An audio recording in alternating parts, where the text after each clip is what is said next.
Abot sa higit 100 milyong pisong halaga ng shabu ang nasabat ng operatiba ng PNP at ng PIDEA. Diyan ho sa lungsod ng Cebu kaninang umaga. Arestado sa operasyon ang mag-inang sospek na umunoy galing pa sa Kalakhang, Maynila. Report mula kay Mar Gabriel.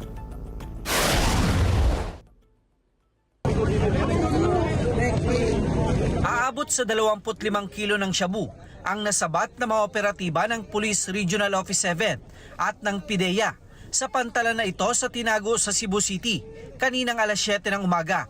Nadiskubre ang droga nang harangin nila ang isang kotse na bumaba sa pantalan sakay ng barko na mula sa Masbate. Agad namang inaresto ang mag-inang sospek na sakay ng kotse.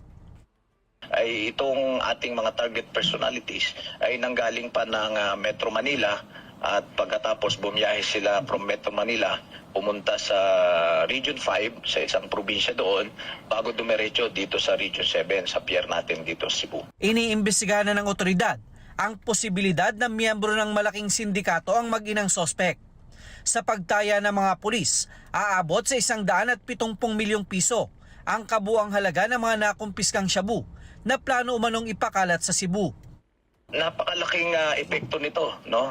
Pag ang pinag-usapan natin ay yung supply reduction sapagkat alam naman natin yung ganito kalaking mga huli ay kung hindi natin ito napasa kamay ay ito'y ititingi-tingi ng gramo-gramo at ito'y ikakalat sa ating mga kakalsadahan at syempre napakalaki ng epekto nito sa peace and order at tayo nga ay natutuwa sapagkat nagbunga yung ating malalim na coordination sa iba't ibang ahensya ng pamahalaan. Nakatakdang sumailalim sa laboratory test ang mga nakumpiskang droga para matukoy kung imported o locally made ang mga ito.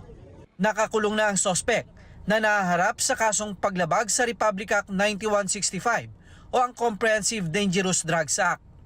Mar Gabriel, para sa Mata ng Agila. Matatag, matapang, matapat. Maraming salamat sa inyo pong pagsubaybay sa Mata ng Agila Primetime. Para malaman ang matatag, matapang at matapat na mga balita, i-follow lamang at mag-subscribe sa AtNet25 TV.